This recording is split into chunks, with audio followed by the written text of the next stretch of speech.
Hello ನಮಸ್ಕಾರ, welcome to market ಮೊಸರನ್ನ. ನಾನು ಮೋಟರ್ ಬ್ಲಾಗರ್ ಅಲ್ಲ, ಮೋಟರ್ ವೆಹಿಕಲ್ ಇರ್ತೀನಿ. ನಾನು AC ರೂಮ್ ಅಲ್ಲಿ ಕುತ್ಕೊಂಡು ನ್ಯೂಸ್ ಓದಲ್ಲ, ಆದ್ರೆ ಸುದ್ದಿಗಳ ಬಗ್ಗೆ ಒಂದಷ್ಟು ಮಾತಾಡ್ತಾ ಇರ್ತೀನಿ. ಒಂದು ದೇಶ ಸಂಗೀತಕ್ಕೆ ಪ್ರಿಫರೆನ್ಸ್ ಕೊಡುತ್ತೋ ಇಲ್ಲೋ ಗೊತ್ತಿಲ್ಲ. ಬಹಳಷ್ಟು ಸಾರಿ ಕೊಟ್ಟಿದೆ, ಕೆಲವೊಂದ್ ಸಾರಿ ಕೊಟ್ಟಿಲ್ಲ ಅಷ್ಟೇ, ಕೆಲವೊಂದು ಅಪರೂಪದ ಸಂದರ್ಭದಲ್ಲಿ. ಆದ್ರೆ ಒಳ್ಳೆಯ ಸಂಗೀತವನ್ನ ರಾಜರ ಕಾಲದಿಂದಲೂ ಪ್ರೋತ್ಸಾಹ ಮಾಡ್ಕೊಂಡು ಬಂದಿದ್ದಾರೆ. ಇವತ್ತಿನ ಪ್ರಜಾಪ್ರಭುತ್ವದಲ್ಲೂ ನಮ್ಮ ದೇಶದಲ್ಲೂ ಅಥವಾ ಬೇರೆ ಬೇರೆ ದೇಶದಲ್ಲಿ ಪ್ರಜಾಪ್ರಭುತ್ವ ಇದ್ದಲ್ಲಿ, ರಾಜರ ಆಡಳಿತ ಇದ್ದಲ್ಲಿ ಸಂಗೀತಕ್ಕೆ ಒಂದಷ್ಟು ಮಟ್ಟಿಗೆ ಪ್ರೋತ್ಸಾಹ ಸಿಕ್ಕಿದೆ ಅಂತ ಹೇಳ್ಬೋದು. ನಮ್ಮ ದೇಶದಲ್ಲಿ ರಚನೆಯಾದ ಯಾವುದೋ ಒಂದು ಸಾಹಿತ್ಯವನ್ನ ಅಥವಾ ಯಾವುದೋ ಒಂದು ಸಂಗೀತವನ್ನ ಕೇಳೋದು ತಪ್ಪಲ್ಲ, ಖಂಡಿತ ಒಳ್ಳೆಯ ಅದೊಂದು ಹವ್ಯಾಸ ಅಂತಾನೆ ಪರಿಗಣಿಸ್ತಾರೆ. ಆದ್ರೆ ಒಂದು ದೇಶದ ಸಂಗೀತವನ್ನ ಮತ್ತೊಂದು ದೇಶದಲ್ಲಿ ಕೇಳೋದು ಎಷ್ಟು ಸರಿ ಅನ್ನೋದೊಂದಷ್ಟು ಚರ್ಚೆ ಬರುತ್ತೆ. ಈ ಚರ್ಚೆ ಬಂದಾಗ ನೋಡಿ, ನಮ್ಮಲ್ಲಿ ಯಾವಾಗ್ಲೂ ಅಂದ್ರೆ ಎವರ್ಗ್ರೀನ್ ಶತ್ರು ರಾಷ್ಟ್ರ ಅಂತ ನಾವೇನ್ ಕರಿತೀವೋ ಪಾಕಿಸ್ತಾನ. ಆ ಒಂದು ಪಾಕಿಸ್ತಾನದ ಸಂಗೀತವನ್ನ ಕೇಳೋದು ಸರಿಯೋ ತಪ್ಪು ಅನ್ನೋದು ಬಂದಾಗ ಅದ್ ಹೆಂಗೆ ಸರಿ ಆಗತ್ತೆ? ಪಾಕಿಸ್ತಾನ ಅವರ ದೇಶದ ಬಗ್ಗೆ ಹಾಡುಗಳನ್ನು ಬರೆದಿರ್ತಾರೆ, ಅವ್ರ ದೇಶದಲ್ಲಿ ಅವ್ರು ಕೇಳ್ಕೊಳ್ಳೋದು ಸರಿಯಪ್ಪ, ನಾವ್ಯಾಕೆ ಕೇಳಿ ಅವ್ರ ಸಂಗೀತನ, ನಮ್ಗೆ ತಲೆ ಕೆಟ್ಟಿದೀಯಾ ಅಂತ ಹೇಳ್ತಾರೆ. ಹೌದು, ನಿಜ, ಓಕೆ. ಆದ್ರೆ ಯಾರೋ ಒಬ್ರಿಗೆ ಇಂಟ್ರೆಸ್ಟ್ ಇತ್ತಪ್ಪ, ಕೇಳಿದ್ಮೇಲೆ ನಾವೇನ್ ಹಬ್ಬ ಅಂದ್ರೆ ಏನ್ ಮಾಡ್ಬೋದು? ಗಲಾಟೆ ಮಾಡಿ ಕಲ್ಲು ಹೊಡೆದು ಸೋಡಾ ಬಾಟ್ಲು ಹೊಡೆದು ಯಾಕೋ ಒಂದು ಆಸಕ್ತಿ ಬರೀ ಪಾಕಿಸ್ತಾನದ ಕಡೆ ಇದೆ.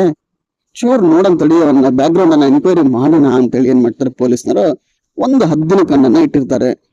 ಇಲ್ಲ ಅಂತಂದ್ರೆ ಕರೆದು ವಾರ್ನಿಂಗ್ ಮಾಡ್ಬೋದು, ಇಲ್ಲ ಹಬ್ಬ ಅಂದ್ರೆ ಒಂದು ಕೇಸ್ ಹಾಕೋಬಹುದಪ್ಪ, ಇದು ತಪ್ಪಪ್ಪ, ಇನ್ಮೇಲೆ ಈ ತರ ಮಾಡ್ಬೇಡ, ಪಾಕಿಸ್ತಾನದ ಕೆಲವೊಂದು ಸಂಗೀತ ಕೆಲವೊಂದು ಸಾಹಿತ್ಯವನ್ನು ಕೇಳೋದು ತಪ್ಪು ಅಂತ ಹೇಳಬಹುದು. ಅಷ್ಟರ ಮಟ್ಟಿಗೆ ಅಂತ ಸತ್ಯ. ಆದ್ರೆ ಪಾಕಿಸ್ತಾನದ ಸಂಗೀತವನ್ನ ಕೇಳ್ಬಿಟ್ಟೆ ಅನ್ನೋ ಕಾರಣಕ್ಕೆ ಅಕಸ್ಮಾತ್ ಆ ವ್ಯಕ್ತಿಯ ಶಿರಚ್ಛೇದನ ಮಾಡಿದ್ರೆ ಹೆಂಗಾಗ್ಬೋದು ಪರಿಸ್ಥಿತಿ? ಅಂತಹದ್ದು ಪರಿಸ್ಥಿತಿ ಐತಪ್ಪ ಈಗ. ಎಲ್ಲಿ ಅನ್ಕೊಂಡ್ರ?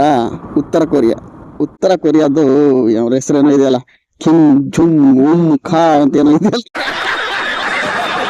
ಬಹಳಷ್ಟು ಜನ ಇವ್ರ ಬಗ್ಗೆ ಕೇಳಿರ್ತಾರೆ. ಬೇರೆ ಯಾವ ದೇಶದ ಅಧ್ಯಕ್ಷರ ಬಗ್ಗೆ ಗೊತ್ತಿಲ್ಲ ಅಂದ್ರೂ, ಬೇರೆ ಯಾವ ದೇಶದ ಸರ್ವಾಧಿಕಾರಿ ಬಗ್ಗೆ ಗೊತ್ತಿಲ್ಲ ಅಂದ್ರೂ, ಪ್ರಧಾನಿ ಬಗ್ಗೆ ಗೊತ್ತಿಲ್ಲ ಅಂತಂದ್ರು, ಈ ವ್ಯಕ್ತಿಯ ಬಗ್ಗೆ ಮಾತ್ರ ಗೊತ್ತಿದ್ದೇ ಇರುತ್ತೆ. ಅಷ್ಟು ಫೇಮಸ್ ಈತ. ಬಹಳಷ್ಟು ಸಾರಿ ಇವ್ರ ಹೆಸರನ್ನ ಮರ್ತೋಗ್ಬಿಡ್ಬೋದೇನೋ, ಆದ್ರೆ ಇವ್ರ ಹೇರ್ ಸ್ಟೈಲ್ ಅನ್ನ ಮಾತ್ರ ಯಾರು ಮರೆಯಕ್ ಚಾನ್ಸೇ ಇಲ್ಲ. ಅಷ್ಟು ಫೇಮಸ್ ಇವ್ರ ಹೇರ್ ಸ್ಟೈಲ್. ಈ ವ್ಯಕ್ತಿ ಯಾವ್ಯಾವ ತರ ನಿರ್ಧಾರಗಳನ್ನ ತಗೊಳ್ತಾರೆ ಅನ್ನೋದನ್ನ ನಾವು ಸುಮಾರಷ್ಟು ಸಾರಿ ನೋಡ್ಬಿಟ್ಟಿದೀವಿ. ಸಾಕಷ್ಟು ವಿಚಿತ್ರ ರೀತಿಯಲ್ಲಿ ಇವರು ನಿರ್ಧಾರಗಳನ್ನ ತಗೊಳ್ತಾರೆ. ಜಗತ್ತಿನಾದ್ಯಂತ ಸುದ್ದಿ ಮಾಡತ್ತೆ. ಫಸ್ಟ್ ಸುದ್ದಿ ಮಾಡೋದೇ ಅಮೆರಿಕಾದಲ್ಲಿ ಅನ್ಕೊಳ್ತೀನಿ, ಯಾಕಂದ್ರೆ ಅಮೆರಿಕಕ್ಕೂ ಇವರಿಗೂ ಕಂಡ್ರೆ ಆಗದೇ ಇಲ್ಲ. ಹಂಗಿರುವಾಗ ಏನಾಗಿದೆ ಅಂತಂದ್ರೆ, ಉತ್ತರ ಕೊರಿಯಾದ ಒಬ್ಬ ವ್ಯಕ್ತಿ ದಕ್ಷಿಣ ಕೊರಿಯಾದ ಹಾಡುಗಳನ್ನ ಕೇಳ್ತಾ ಇದ್ನಂತೆ. ಸುಮಾರಷ್ಟು ಹಾಡುಗಳನ್ನ ಕೇಳಿದಾನಂತೆ. ಅದನ್ನ ಸೋಷಿಯಲ್ ಮೀಡಿಯಾಗಳಲ್ಲಿ ಶೇರ್ ಕೂಡ ಮಾಡ್ಕೊಂಡಿದ್ದಂತೆ. ನಮ್ಮ ದೇಶದಲ್ಲಾಗಿದ್ರೆ ತಲೆ ಮೇಲೆ ಒಂದು ಕೊಟ್ಟು, ಇದೆಲ್ಲ ಸರಿ ಅಲ್ಲ ಮರೆಯ, ನಿನಗೇನ್ ಬುದ್ಧಿಗಿದೆ ಐತಾ ಇಲ್ಲ, ಇದು ದೇಶದ್ರೋಹಕ್ಕೆ ಸಂಬಂಧಪಟ್ಟಿದ್ದು, ಒಳಗಾಗ್ತೀವಿ ನೋಡು, ಇನ್ನೊಂದ್ಸರಿ ಈ ತರ ಆದ್ರಿ ಅಂತೇಳಿ ವಾರ್ನ್ ಮಾಡಿ ಕಳಿಸ್ಬಿಡಾರ ಏನ್ ಕತೆಯೋ. ಆದ್ರೆ ಅಲ್ಲೇನಾಗಿದೆ, ಆ ಸರ್ವಾಧಿಕಾರಿ ಅವ್ರನ್ನ ಹಿಡಿದು ಸಾರ್ವಜನಿಕ ಸ್ಥಳದಲ್ಲಿ, ಅಂದ್ರೆ ಎಲ್ಲೆಲ್ಲಿ ಜನ ಸೇರ್ತಾರೋ ಅಥವಾ ವಾಂಟೆಡ್ಲಿ ಜನರನ್ನ ಸೇರಿಸಿ, ಯಾಕಂದ್ರೆ ಈ ತರದ ಕೇಸ್ ಇನ್ನೊಂದು ಆಗ್ಬಾರ್ದು ಅಂತ ಹೇಳಿ ಅಲ್ಲಿ ಜನರನ್ನ ಸೇರಿಸಿ ಏನ್ ಮಾಡಿದ್ದಾರೆ, ಸಾರ್ವಜನಿಕವಾಗಿ ಆ ವ್ಯಕ್ತಿಯನ್ನ ಗಲ್ಲಿಗೇರಿಸಿದ್ದಾರೆ. ಸರಿ, ಗಲ್ಲಿಗೇರಿಸಿದ್ರೆ ಪರವಾಗಿಲ್ಲ ಮಾರಯ್ಯ, ಅದೊಂದು ಸಾಫ್ಟ್ ಕಾರ್ನರ್ ಆಗೋದು ಏನ್ ಕತೆಯೋ. ಆದ್ರೆ ಶಿರಚ್ಛೇದನ ಮಾಡಿದಾರಂತೆ ಲೆಕ್ಕಾಕಿ. That's not the way. ನಮ್ಮ ದೇಶದಲ್ಲೂ ಕೂಡ ಈ ದೇಶದ್ರೋಹಿಗಳು ಅಂತ ಕೆಲವೊಂದ್ಸರಿ ಸಿಗ್ತಾರೆ ನೋಡಿ, ಭಯೋತ್ಪಾದಕ ಸಂಘಟನೆಗಳ ಜೊತೆಗೆ ಕೆಲಸ ಮಾಡ್ತಾ ಇರ್ತಾರಲ್ವಾ, ಅಂತವ್ರು ಸ್ವಲ್ಪ ಮಟ್ಟಿಗೆ ಇದ್ದೇ ಇದ್ದಾರೆ.